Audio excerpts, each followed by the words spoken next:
All right, guys, what's going on? Welcome back to your Everything College Football podcast. Today, me and Nick here, we're doing our complete Week 9 college football preview and predictions. We already did an episode for the Thursday and Friday games, which include a big Mountain West showdown between Boise and UNLV, so go check that out if those are the games you're looking for. This will be Saturday strictly, getting things started at noon. A ranked matchup between a surprising Navy team that sits unbeaten against Notre Dame, a team that all of a sudden finds themselves back in the thick of the playoff race. 13-point favorites. These teams will be meeting in East Rutherford, New Jersey. I think for the midshipmen, this is a team that you want the triple option that they run going against this defensive front. It's a horrible mismatch, but obviously the complexity of the scheme plays to your benefit. And of course, Blake Horvath, who has been tremendous for Navy, is going to be a nice equalizer, especially with what they're doing on the ground. He already has 10 passing touchdowns. That's a number they never seem to hit. Over a full year as a team over the last how many ever seasons. They already have it hit here in October. So that's a bit of an equalizer. So the Notre Dame secondary will have to be nice and disciplined. Xavier Watts will be, tremendous in making sure those guys are set properly. But I think, guys like Howard Cross and Riley Mills, they're just going to dominate up front against a team in Navy that doesn't have great size in the trenches. Obviously, when you're at the academies, you're not going to be all that overwhelming in terms of size. I think for Notre Dame, their rushing attack, it's going to take over. Riley Leonard, I think he's going to be good on the edge. Love and Price, their running backs, they're going to do some damage. And I think this passing attack that's talented receivers, they're finally going to get going against a Navy team that doesn't, typically see this in practice, and they don't see it often at all in this conference. Last great offense they saw was the one against Memphis. That was a high-scoring game. They ended up winning, but they still allowed a tremendous amount of yards. I think it was over 600, 40-plus points on defense. They're just able to outscore them that day. So I think Notre Dame wins this one big, Nick, 42-17. I think Navy, it's a great story, and I think it'd be great if they could win. How big would they shake up college football if they can pull off this upset? 13-point line, though. Notre Dame's going to win it by more than that. This is a very exciting game. This is a really cool rivalry. I talked about it in depth in the episode we did about the rivalry. It's a very exciting rivalry, one of those key ones in the fabric of college football. I am going to pick Navy to cover the spread here, the line. I'm looking at 13.5, depending on your book. I think Navy will keep this competitive and ultimately will lose because I think Blake Horvath is that greatest wild card that this Navy program's had in a very long time. They don't really ever have a player like him. He's a phenomenal passer and a really strong rusher. They still don't throw the ball a whole lot. He only has 72 attempts this season, but he's very accurate when he does throw the ball. 888 yards passing, 10 touchdowns to 1 pick. He's been phenomenal. He's an incredible runner on the ground. 20 total touchdowns for Horvath, who has been an incredible player for this offense. They have a solid wide receiving duo that can catch the ball. They're solid on the ground outside of Horvath as well. They have that, obviously the triple option is really tough to defend. I think, Notre Dame might find having some issues early on against this. Riley Leonard has been really good this season. I think he will eventually be the one that leads Notre Dame to win this game and push their way through here. I think both sets of fans will show out to East Rutherford and have a good crowd. I'm concerned about the Navy defense. Certainly, you made a good point there, right? They gave up 660 yards against Memphis, which is certainly a disappointing number, and I don't think they'll be able to outscore Notre Dame by any stretch of the imagination, and Notre Dame will eventually get the job done. But I think the defense, won't be fully prepared for what this offense could look like under Horvath. I think he'll give a little bit of a wild card option for this team. We'll be able to complete a few key passes early on when necessary and keep the shipment in it early, certainly through halftime and into the third quarter. I think in the fourth quarter, Notre Dame will start to pull away and win by 9-10 points, but will fail to cover the 2-touchdown spread. Obviously, if Navy wins this game, that completely shakes everything up in college football and will be a crazy story come Sunday, but I don't think it's sadly going to happen. It will be competitive, though. This will be a close game. These two teams will battle it out, with Notre Dame eventually getting the job done. Just I think the offense and the defense are just a little bit better on both sides of the ball. Defense will get a key stop here and there, and the offense, led by Riley Leonard and then some running back duo as well for Notre Dame, will get a couple of yards late in the game to seal this one off, but a very intriguing matchup going down in North Jersey on Saturday morning. And there's a big key in this game we identified, Nick, and we discussed, is that, Navy, they're obviously going to have to control the clock, but they're like almost 90th in time of possession because their offense has been so explosive through the air. And so that kind of works against it, right? You're not going to be able to operate your full offense the way you want if you're going to want to control clock. So it's going to be interesting to see the game plan Navy goes with. I expect them to probably just stay within their normal offense, but if you're not able to drain the clock like you typically want to in a matchup like this, it's going to be hard to win. It certainly is interesting when you look at that, right? They do kill a lot of clock despite being a triple option, run first team. It's very, They don't kill a lot of clock. They used to kill a lot of clock. They're not doing that this year because Horvath is throwing the ball more. That is certainly a key, I think, that does play into Notre Dame's advantage. So I want to see what that looks like, what the possession stats look like at the end of the game, and I think that will certainly be a big issue in the end, which is why Notre Dame will slowly pull out the win in this one after getting roughed up a little bit early on. This is a very exciting matchup, though, and a really key one in the college football playoff race. Now I move to Bloomington, Indiana. Game day will be in town as the upstart Hoosiers host Washington, 6.5-point favorites. No Curtis Rourke. He'll be out with a thumb injury. Taven Jackson, third year in the program, looked really good in the second half. The game was put away, so that's something to note. But he was 7 of 8, 91 yards, and 2 scores through the air. And this is a guy who's a bit of a dual threat as well. And I think Chris Signetti is such a good offensive coach. He's going to implement this guy right into this scheme with an elite group of wide receivers led by Elijah Surratt. And I think he's going to do just fine. The Washington defense, I think it's a good unit, quite frankly. Their biggest weakness, though, is the run defense, where they've allowed 170-plus 3 weeks in a row, obviously against some good rushing attacks. So this one's just as good as well. This offensive line in a group that's 4 deep at running back teed off on Nebraska. That's the best defense they've seen all year, and they beat them 56-7. I mean, what a showcase from the Hoosiers. 215 rushing and 5 scores. Justice Ellison and Tyson Lawton leading the way. And then the Hoosier defense was also tremendous, Nick. I mean, they were covering so well downfield. Certainly not the greatest of offenses from Nebraska. True freshman quarterback, some young receivers as well. Held them to 304 yards of offense. But they were so good in terms of coverage, and of course, they didn't give up much on the ground either. So far, this defense is playing great. They're going to go up against a team that also has a bit of a nice offense that, they aren't exactly putting up great numbers, 24 points per game, 450 yards per contest. Obviously significantly boosted a little bit by some weaker opponents. It's been a tad weaker in conference play, but they've been good, and they've showcased balance for the most part against every opponent that they've played. So this is a good Washington offense. Will Rogers, he's having a great year in this scheme like we figured he would. Giles Jackson, Denzel Boston has been a phenomenal duo at pass catcher. And then Jonah Coleman's averaging almost 100 yards per contest on the ground. Even though they're a bit weaker on the interior offensive line, they've been able to accomplish nice things. 6.5-point line, I picked Washington to lose by 8, Nick. This is a very intriguing game, one that Indiana can lose if Jackson cannot come in and be efficient. But I think this coaching staff, Signetti, this guy's a calm, cool customer, Nick. He doesn't seem fazed by anything, and I think this game will be just fine for them. And they're going to keep on winning, baby. I think they are going to keep on winning. I like this team to move to 8-0 here. I think they'll win by about 10 points and cover that spread as well.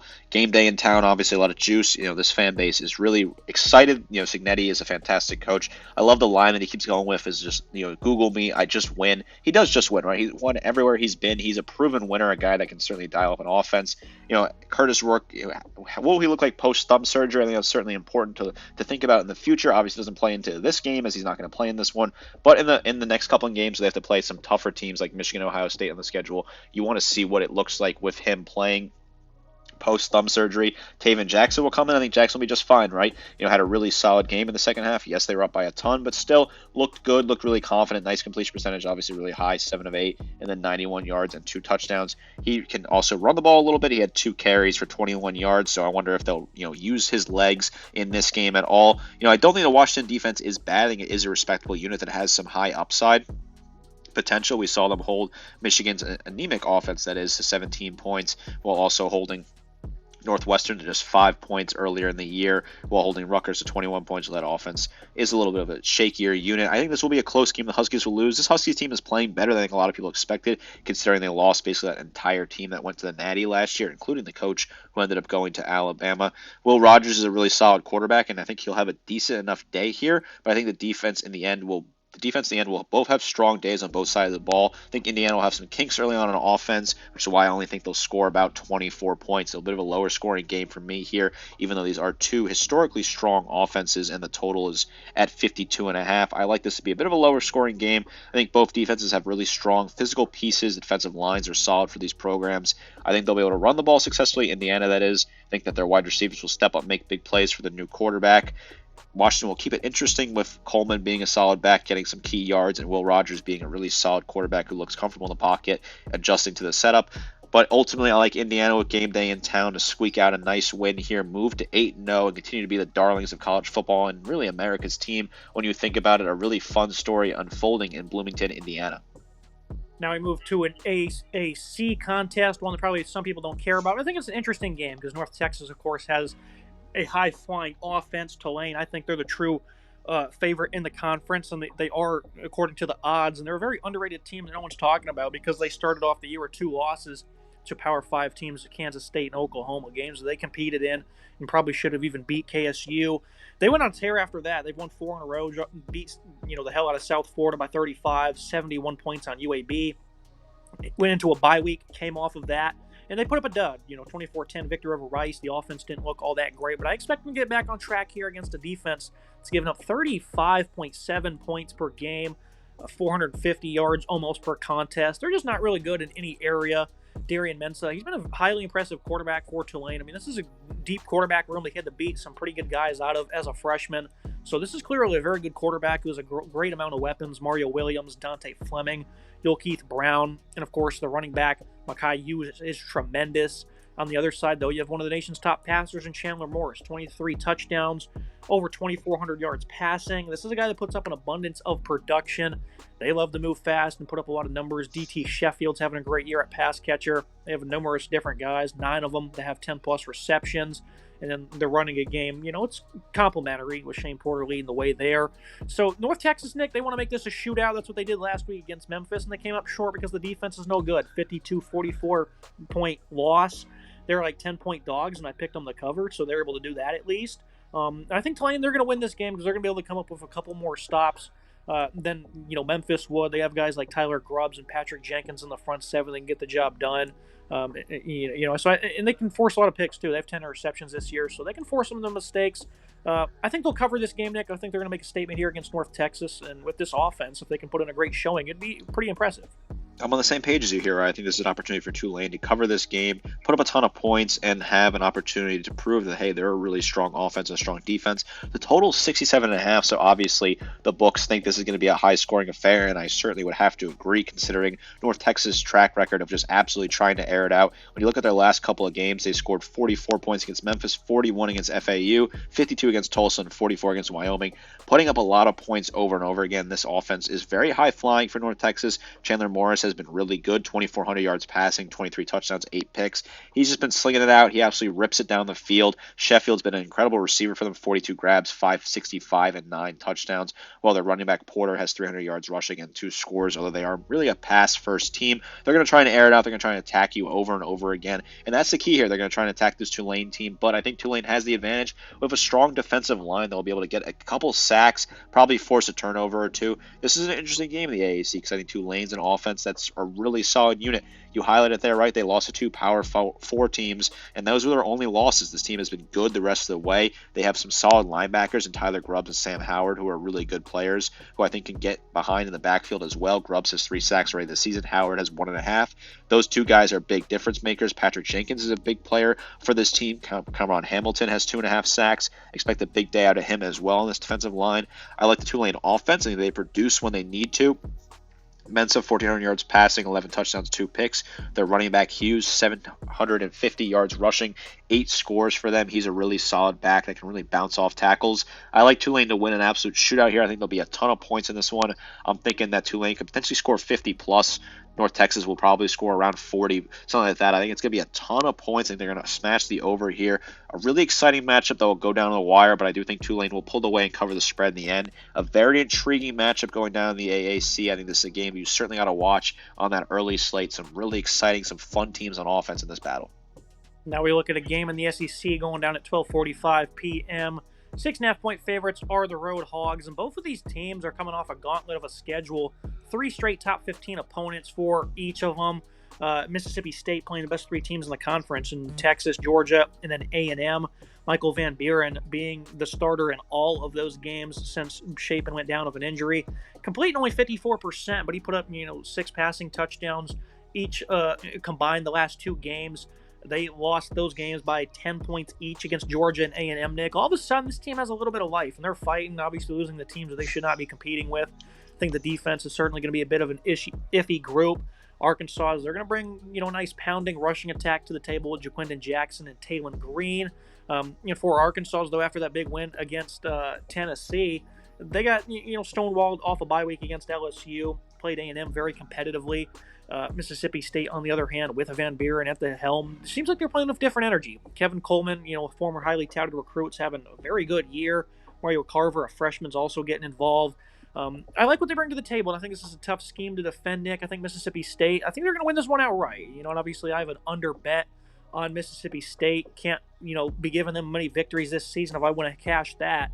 But I think this is an opportunity for them. They've just played, again, an absolute gauntlet, and they weren't losing as badly as they should have. They covered in every single game, Nick, with ease.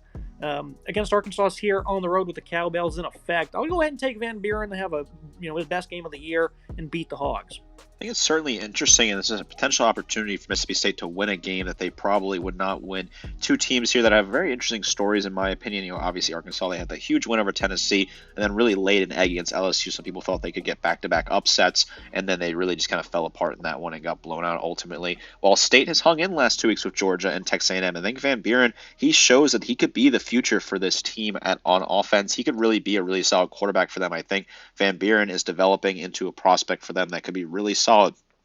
Certainly got to work on the completion percentage, but I think he's getting better over time. Nearly 800 yards passing, 6 touchdowns, 2 picks. He looks good. He's slowly developing, and I think that's the key here is can he slowly develop?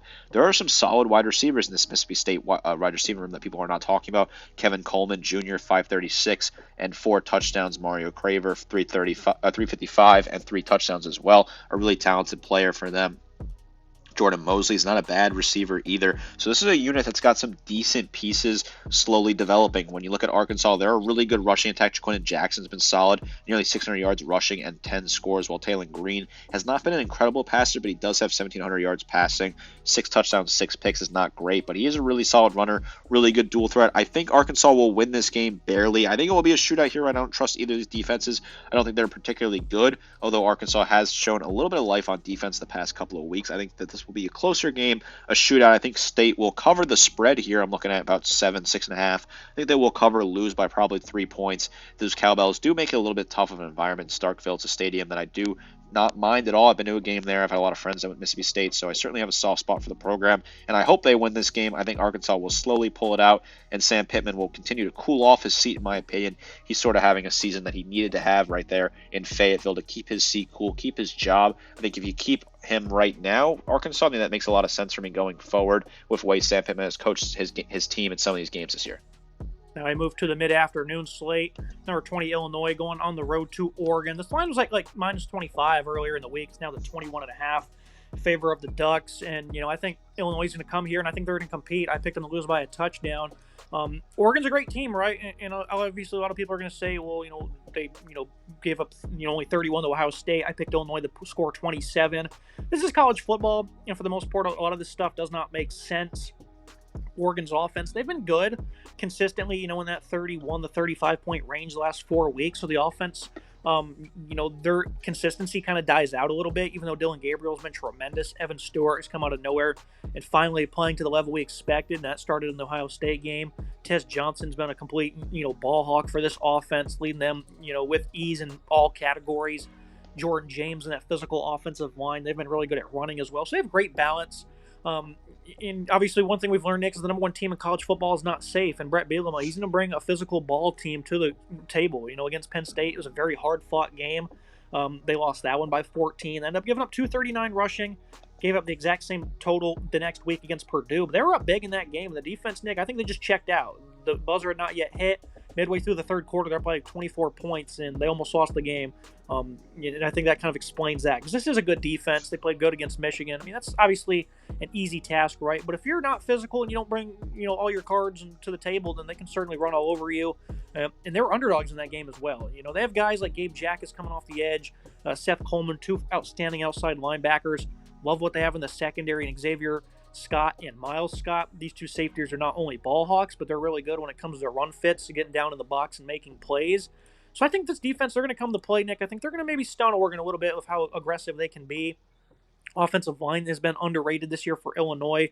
They're running the ball for about 150 yards per game. They had a really good game against Michigan running the ball, so that's something that's kind of been coming to more consistency for them. Luke Altmaier, though, having a great year. 15 touchdowns, only 1 pick. He's going to have to be great. Pat Bryant, Zachariah Franklin. These are 2 outstanding receivers that can make plays. Altmaier, of course, only had 80 yards last week on 18 attempts. So they're going to have to be better. The Oregon defense is good, not as good as Michigan's, I wouldn't think, because I don't think they have as much heat on the D-line, and some of the areas in the secondary can maybe be exposed a little bit. I think Illinois, they're going to come to fight, Nick, and I think they're going to play this game down to the wire. Oregon will beat them by a touchdown. I think they will come and fight. I think they will play this.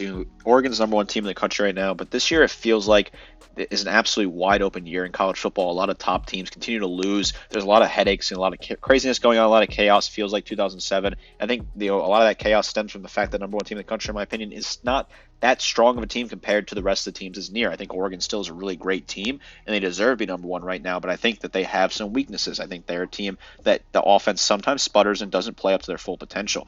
Yes, this is a great offense, right? Gabriel, 2,000 yards passing, 77% comp rate, 15 touchdowns, 4 picks, good numbers, right? Jordan James has been a really solid back for them, leading the way with 717, 6 yards per carry, and 8 scores, while a bunch of different pieces in the wide receiving core, Tez Johnson, Everett Stewart, Terrence Ferguson at tight end, Trayshawn Holden have all been really solid for this team right now. I think Tez Johnson and Stewart have been a really good 1-2 punch. Johnson getting a ton of receptions, 7 touchdowns for him, and 536. But I still think this team shows some weakness. Gabriel has those 4 picks, and sometimes he may make a bad decision or two that could put the team in jeopardy. The defense has shown some weaknesses at times, although they're still a really strong unit. When you look at Illinois, this is a team that is playing really good football right now. They just beat Michigan, a team that won the national title last year. Yes, it's not even close to the same team, but Altmaier's looked really good this year. He's looked super comfortable, super confident in the pocket, 1,500 yards passing, 15 touchdowns, 1 pick. Fagan's been really good for them as a complimentary back. Doesn't have as many yards as you would hope with 306 and 3 touchdowns, but he's still been really solid for this team. I like the defense. The defense is very physical, very strong. They held Michigan to 7 points. They held Penn State to 21 the week before, which is a really good number. But they had some issues against Purdue, a team that Oregon, a comparable opponent, a team, they gave up 49 points to Purdue while Oregon gave up 0, and they beat Purdue 35-0 in a game that potentially had upset, talk about it on social media. I think Oregon will win this game by about 15 points. I don't think they cover the spread. I think 21, 3 touchdowns is a lot, and that's really a lot for any team right now in terms of a top 25 matchup. I think Illinois will certainly punch back pretty hard. They'll keep this game close, but Oregon will pull away late in the end. I'm not totally sold on Oregon. I know they're number one team in the country. I still believe they're number one team in the country, but the jury is still out for me in a few reasons. I hope that makes sense because I just have some issues with this team. I worry a little bit about the defense. I worry about Gabriel sometimes making a mistake or two that may cost them. I worry about if James is not fully healthy, what will the running back room look like after that? This is a game, though, a key game to keep an eye on in the Big Ten. I think Oregon could certainly Illinois could win this game. I think there's certainly a chance they win this game. Oregon will get the job done in the end, but this is a game that's very important in the grand scheme of college football. If Illinois wins this game, it definitely shakes the landscape even more. Yeah, this Oregon offense was absolutely smoking Purdue, and then they cooled off for pretty much the rest of the game after a hot start over the first 20 or so minutes of that one. We'll move to South Florida, mid-Florida that really is. UCF hosting BYU, 11th team in the country. 2-point underdogs going to Orlando, and obviously sometimes we can say we don't understand these lines. I understand this one, though, because this BYU run defense, I think, is probably a little overrated. I think the game against Oklahoma State, I knew the Cowboys were going to cover and potentially win coming off a bye week, not playing to their potential, having some injuries on defense. Felt like they were going to come back off their bye and play a very good game, and they did, and they should have won that one. Run D, though, against the best 2 rushing attacks they've faced, they got smoked last week against Gordon. Kansas State did their thing on the ground as well. Now they face UCF that still is phenomenal on the ground. R.J. Harvey, Ja'Cory Brown stepping in at quarterback. He's been tremendous as a runner, even though as a passer doesn't bring much to the table. This is a very good Iowa State defense they just played, and even though 2 pick sixes really helped them out, they still ran for 354 and 4 touchdowns. That is a staggering number on the Cyclones, and it seems like BYU might be in for a similar fate. And I originally had BYU winning this game, Nick, but now the more I think about it, I think that UCF's probably going to run all over them, even though the Cougars, they're tremendous at forcing turnovers, mainly interceptions. They have 12 of them. They're not going to be throwing the ball that much, UCF. And if they do, they're probably going to have opportunities to strike, because Brown had 2 of them last week. But the thing is, they capitalize on turnovers. They do, that being the Cougars. They have 16 forced this season. It seems like they scored 7 off of every single one of them. Jake Retzloff, I think he's having a good year. I love the variety BYU has on offense. He himself, though, has 7 picks, completing only 59%. The run game has been complimentary, but it's still kind of underwhelming, even though L.J. Martin is good and Retzloff has some wheels. And then at wide receiver, they have a nice duo of Chase Roberts and Darius Lassiter. I think UCF gets the job done here. I think they're going to probably run for a pretty significant day. And I think the turnovers finally will dry up for BYU, Nick. And if they don't, they're going to win the game. But quite frankly, I think at some point It's going to be hard to continue to make those mistakes forced. I think UCF here, they're kind of figuring things out with Brown at quarterback. This will be a very interesting game, though. I'm taking UCF to win. Very interested on your take. Yeah, I'm going to take BYU here. I think that the line, some people might be offended by it. I think it does make sense, right? It's going to rain during this matchup down there in Orlando. It's a tough home environment, even in the rain. The UCF fans show out pretty loud and proud. This is a team that can certainly run the ball very effectively. I think BYU win this game, and this will be close to be a shootout again. We saw UCF just get in a shootout with Iowa State. We saw Oklahoma State and BYU have a shootout. I think both these teams will have a shootout again here. These are two offenses that's scored a high click. I think Brown's been plugging in and having success, and obviously they're going to run the ball a ton, and that's going to be the key here. R.J. Harvey, nearly 900 yards rushing, 11 touchdowns, 6.7 yards per carry. Brown, 330, 8.7, and 2 scores. Penny Boone, 208, and 2 scores. So they can run the ball a ton. They're going to probably do that in this game. BYU, I like what their offense can do. The variety, I think, is very interesting when you look at it from a perspective. As a neutral, this BYU team is overachieving. Really successful team at 7-0 right now, number 11 in the country.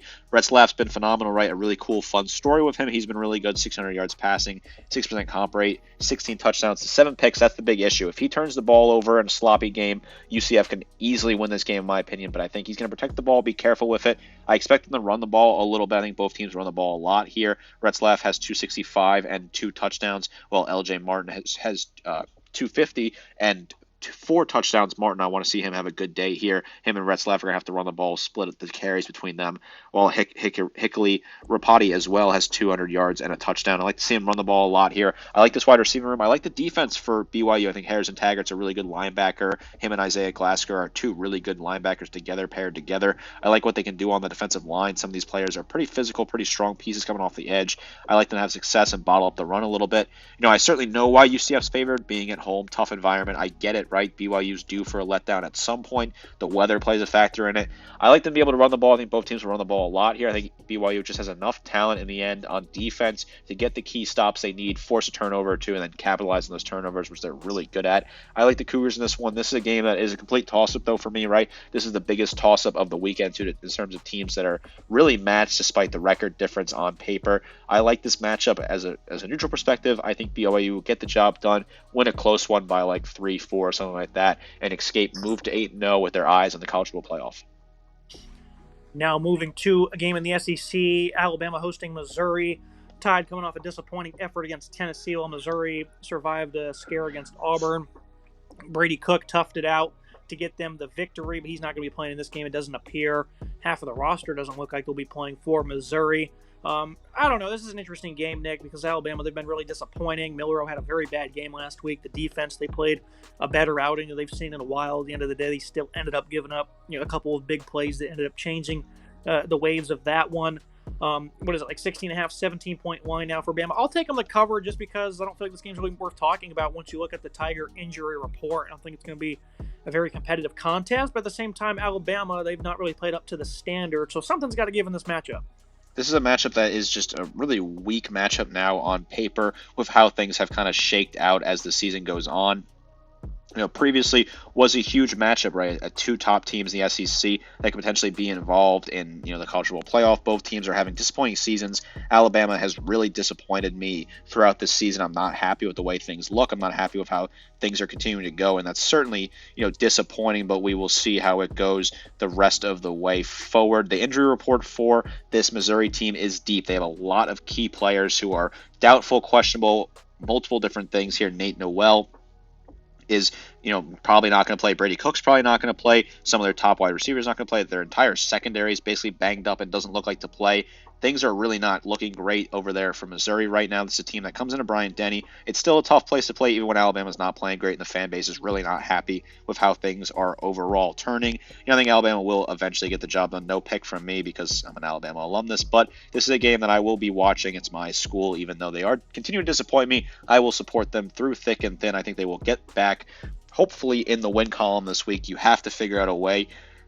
Things are tough right now for both these teams. They're banged up. Things are not going well. There's some issues in Alabama's secondary. Keon Sabb is not going to play. A couple of their pieces are banged up. This is definitely a weaker matchup now, a weaker top 25 matchup because of the injuries and how things are shaking out. So, again, I don't think a lot of people will be tuning into because there's just not a whole lot going on in this one. I get why the spread is so lofty. The injuries are really, affecting the way that things look for Missouri.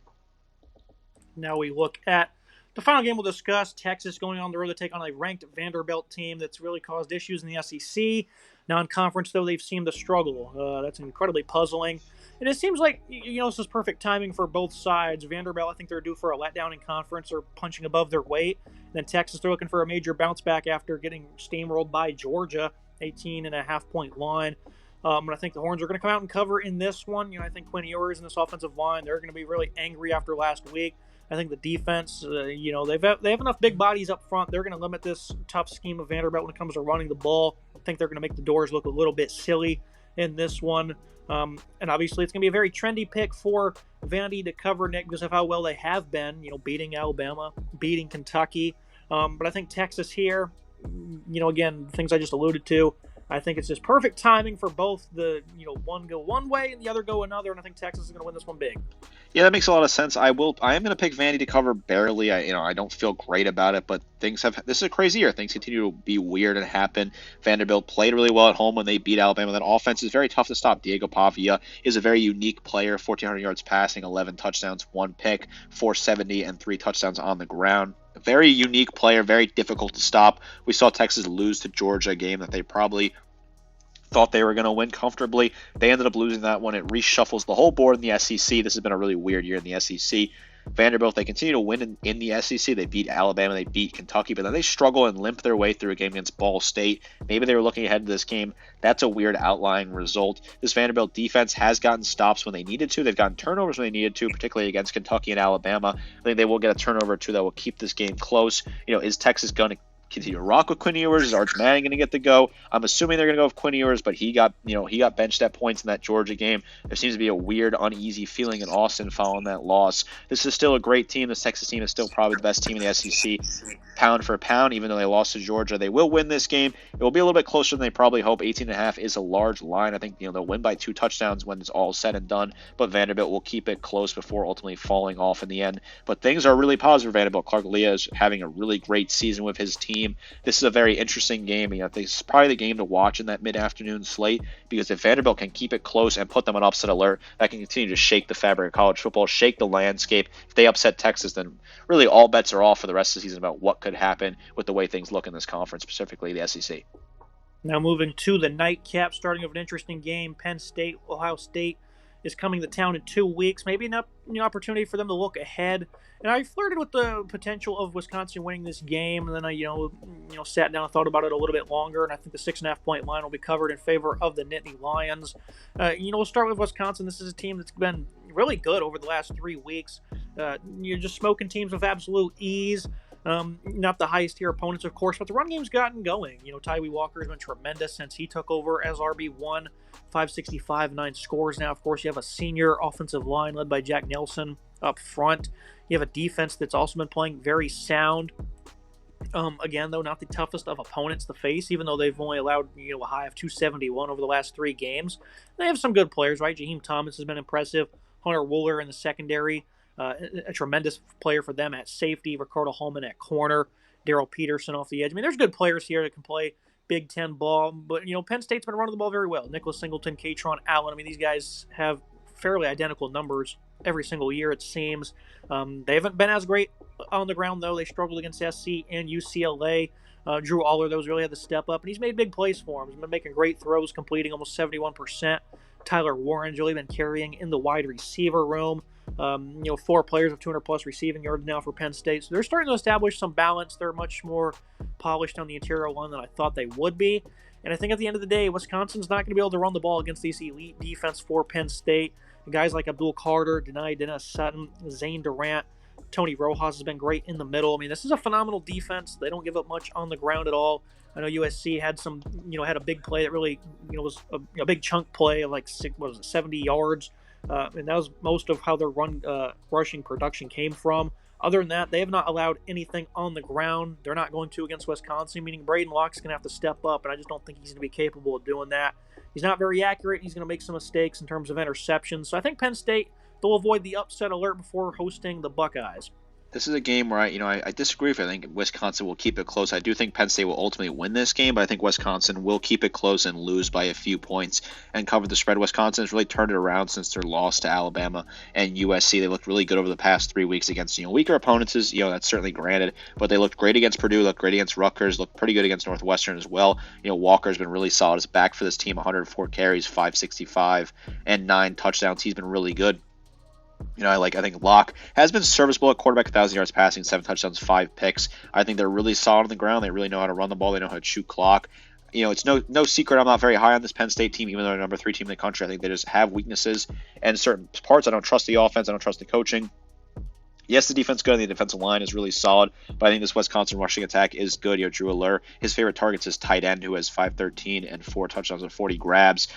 4 picks for him. He's looked a little shaky at times, 1,500 yards passing, 11 touchdowns. I think eventually they will win this game, get the job done. It will be a lower scoring affair like we saw when they played Illinois recently, when they won that game 21-7.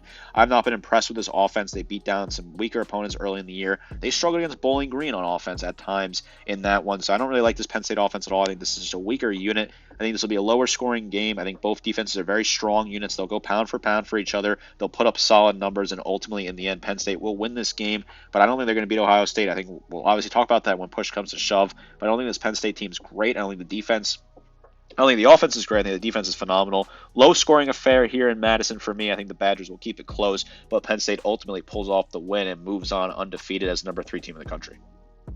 Now we'll go ahead and move to a quick game on ESPN. Miami hosting Florida State, 21-point favorites. I think Miami's going to win this one big. Florida State against Duke, their defense was tremendous, 180 yards allowed. The offense gifted them the game. They should have won this one with ease. Brock Glenn had 3 straight plays, 3 straight turnovers. I don't know what he's doing. He was the one to give him the best chance to win, though. The backup quarterback for them was a true freshman, really their third stringer, and obviously he's just not ready to be inserted into gameplay. So the offense for Florida State, they're no good, even though that was the best game of the year they had. It's not going to happen here against Miami, even though they've been allowing a lot of explosive plays. If they come sleepwalking into this game, Nick, I think the Hurricanes could, and they'll still win by a lot. Florida State is just that bad, which is not fully a shock to me. I knew this offense wouldn't be good this season, but they've not had a single game of 300 yards on offense. Cam Ward, he's going to do his thing. 45-5 final score, because the punter's just good enough to pin him at the 1 and get a safety.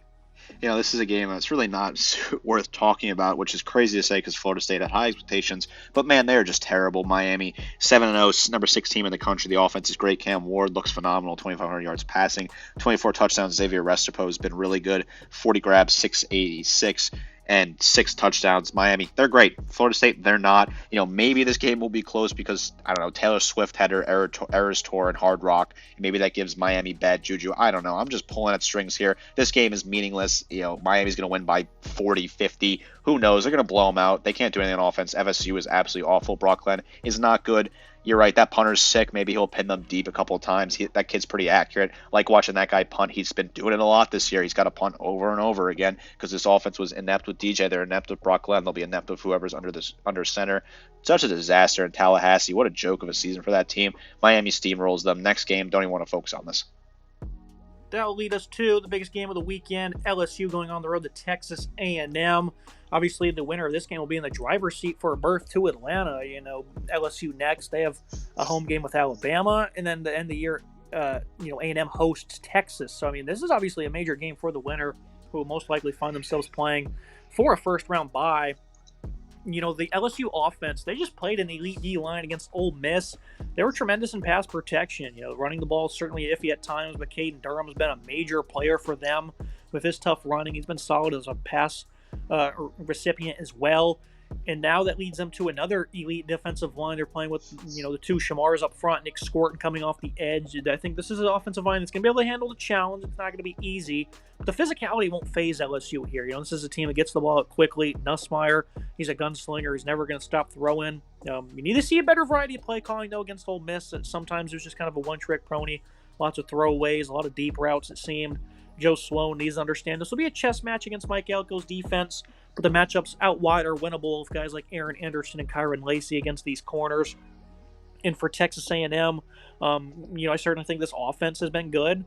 Missouri, though, it's a pretty weak team, and everything was available for him in that game, so I don't want to get too hyped on it because Connor Wigman outside of that game has not been very accurate. The separation from the receivers against the Tigers was flat out easy, Nick. I mean, they had so much yards of separation. It was hard for him to make a mistake. He wasn't good against Notre Dame. Last week wasn't good against Mississippi State. So he'll have separation at times, but I think against an LSU defense that has been highly impressive, better than we thought it would be when Harold Perkins went down. Whit Weeks has stepped up and has been tremendous. Guys like Savion Jones, Braden Swinson up front for them. Zy Alexander's return at corner has been big for this defense. Blake Barker's done a great job getting them in sync. I think this is going to be a good game. I think it's going to be a lower scoring affair. No one will hit 30 points. I'm going to take LSU on the road to get the job done, though, Nick. It just seems like they're playing with that type of energy right now. And again, Wigman is just shaky in big-time games. I'm going to take A&M here. I think this is a very tough environment to play Kyle Field. I've been to a game there. It's really difficult when this is loud and proud at night. This is an A&M team that we thought was going to be decent this year, but we didn't think they'd be this good. They've really started to develop under Mike Elko. I am worried about the quarterback play. That is a big question mark for me. I think Wegman, certainly a lot of question marks, but I like what they can do on the ground. Le'Veon Moss has been really good. 105 carries, 674, 8 touchdowns. The wide receiver room has some solid pieces. A&M's defense has been really good. They've been really strong this year. Yes, they were a little weak against Mississippi State this past week, but prior to that, they had a really good run of a couple of games. Obviously the winner of this one, jumps into the driver's seat in the SEC title game race. LSU, they lost their first game of the season out in Vegas to USC, but they've turned around. They've looked confident. They beat Ole Miss in overtime. They shook off a close game against SC. They have put themselves in a great position with just Alabama on the horizon in terms of tough games once they wrap up this game against the Aggies. Meanwhile, the Aggies, they've won when they needed to, and they got Texas coming to town. I think that's a game where they could certainly win that, considering how important that rivalry is and how ferocious that crowd will be in that game. The defense for LSU has been a lot better, right? I think they've really stepped up. The linebacking core has been really good. The defensive line's been solid. The offense has been as expected. Durham, the running back, has been really good for this team, 382, 6 touchdowns, while Nussmeier has been as expected, despite the 6 interceptions, which is a little shaky, but overall 2,200 yards passing, 18 touchdowns. This will be a close game. I think it might be a little bit lower scoring, similar to what we saw in that Ole Miss game for LSU, around that 28-24 points for each team, in my opinion. I think A&M will barely win. I'm taking them 28-24. I think their defense will be really strong in this game, and their offense will be able to get just enough to get the job done. That atmosphere really does play into effect, and they will win this one and move on to 7-1 and really put themselves in a great spot in the grand scheme of things. This is an enthralling matchup, a really solid matchup going down in prime time. I'll certainly be tuned into this one. I'm really curious to see how it shakes out for both of these programs. It's going to be for today's episode, Week 9, Nick. A pretty good one here. Got 4 ranked matchups on the docket. And, of course, you have that one that's not a ranked matchup between UNLV and Boise that's going to dictate the favorite for the Group of 5 nomination, most likely. So this will be a great week, as always. There's never a dead week in CFB. There's going to be an upset somewhere. We didn't really predict one, but I'm sure it's going to stun us somewhere. This should be a great week, though, overall. Plenty of stuff, a lot of value on the board. I'm excited with what is in store for this weekend. A very fun week ahead, and this will be a really good college football week. We're getting really into the thick of it here, late October, early November. A lot of big matchups coming up over the horizon. A really solid week with some solid games here. Make sure you guys like, comment, subscribe. See you next time.